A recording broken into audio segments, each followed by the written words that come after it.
Hello everyone and welcome to Geopolitical Trend. So good to be with you as always. Indonesia submits 3-point settlement proposal for the Ukraine-Russia conflict. Will it succeed?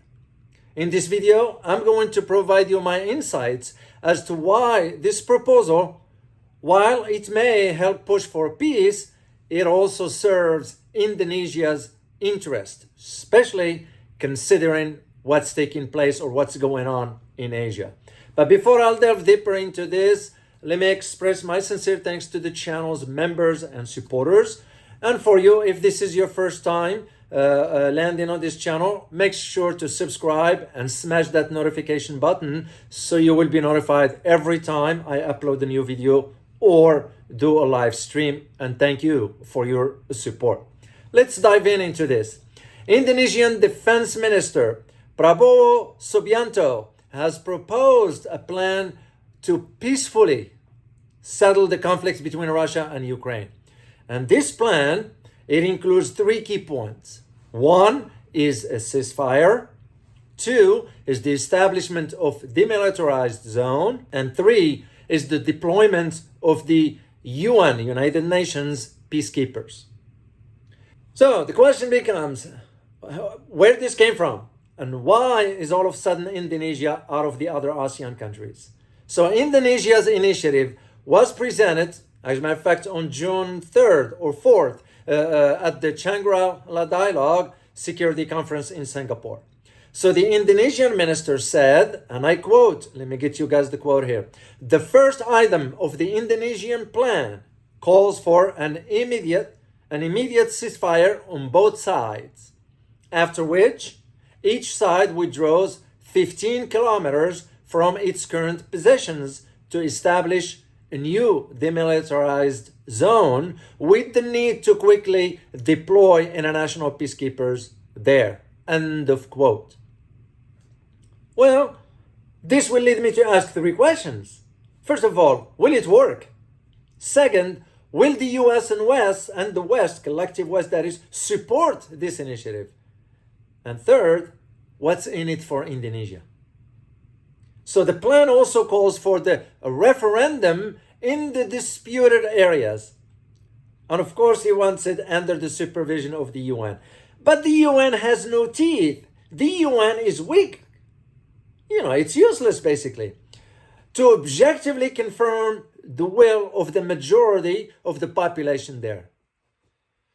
But the defense minister that is of Indonesia, did not specify what was meant by these areas. So what are we talking about? Is Crimea included? We all know what happened in 2014 when Crimea voted to secede from Ukraine in a referendum that most of the world has condemned as illegal. Because here's the thing. What the Western media refrained from disclosing it was that back then in 2014, early results, when 50% of the vote were counted, it showed that 95.5% of the ballots were in favor of joining Russia. So, this is where I see what the defense minister of Indonesia is saying. When he said the areas, well, which areas are we talking about? So he wasn't very, very clear about it.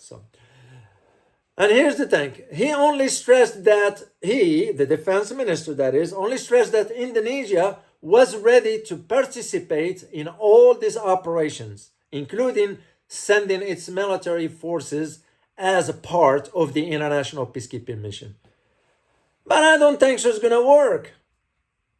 Because, first of all, the West might not even agree to this proposal. We all remember China proposed one, and he was shut down from the get-go. So the defense minister that is, stressed that the measures he mentioned have, and I put this in quote, proven effective in the course of history, end of quote. What is he referring to? He's referring to the Korean Peninsula as an example. And the minister said, and I quote, yes, the conflict is still frozen. This is in a reference to the Korean Peninsula. The conflict is still frozen in Korea and needs a lasting solution. But despite that, there has been some peace there for at least 50 years, which is much better than mass destruction and killing innocent people. End of quote. He got a point there. But the situation in Ukraine is slightly different. The geopolitical landscape over there is different than the one in the Korean Peninsula. At the same time, like I said earlier, what's in it for Indonesia? So, given what's going on in Asia, what do I mean by this? You're looking at NATO opening an office in Japan. You're looking at China's refusal to meet with the US, which just happened recently. You're looking at Australia now stating that China is a national security threat. You're looking at the Philippines expanding or adding 4 military bases for the US on its territory. So, all this suggests that Indonesia's concerns about regional security, or tensions that is, are becoming a great concern. That is the reason why Indonesia wanted to propose this. And by the way, guys, if you like the content of my videos here, please hit that like button and subscribe if you have not done so. And thank you very much for your support. So at the same time, while Indonesia introduced this, a Russian presidential spokesperson, Dmitry Peskov, said earlier that Moscow has indicated on many occasions that it was ready for negotiations. But we all know who's blocking Ukraine from sitting down to negotiate with the Russians. It's the United States, straightforward. So, China, as you may know, has already presented a settlement proposal, the 12-point. It was rejected by the United States and the collective West.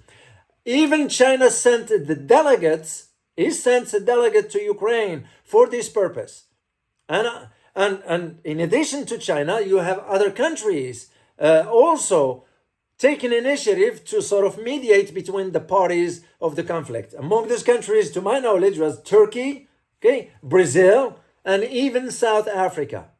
But everything was almost shut down by the United States. It's almost like we wanted the conflict to prolong, which appears to be the case, sadly. So this is why for Indonesia, it's of strategic interest, because remember, ASEAN countries wants to maintain their neutrality except for the Philippines. Philippines is going to be the weak link inside ASEAN, in my opinion. So that's almost the same like when it comes down to India in BRICS, because India is already in quadrilateral alliance, and also and you have also the Quad and AUKUS. Those are the problem. So here's my conclusion for you, because I always like to keep these videos short and brief and concise. Here's my conclusion for you. When the news, I'm sure you do remember, when the news of the AUKUS agreement broke on September 2021, it caught everyone in Southeast Asia by surprise. While it was understood that AUKUS is not a military alliance, it had signal.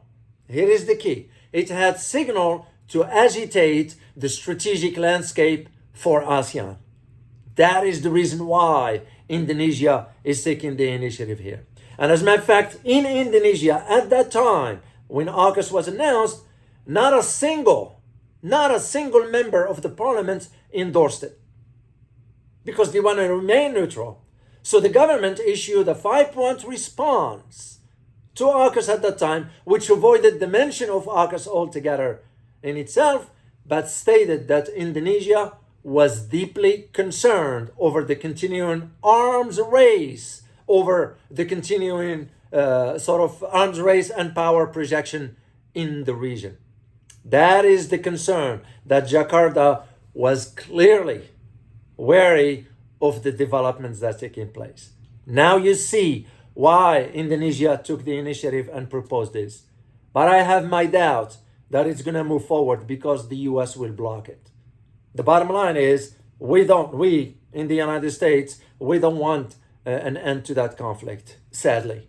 I don't understand why the government, US government that is really fueling this to even move forward with this. Now you look at also the tensions in Asia.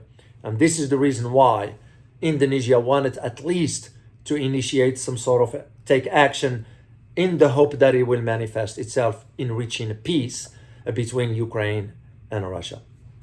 If you guys like this video here, once again, just hit that like button and subscribe, and I will truly appreciate it. So, as always, guys, remember, geopolitics impact your daily life in more ways than one. Till next time, guys. Bye-bye.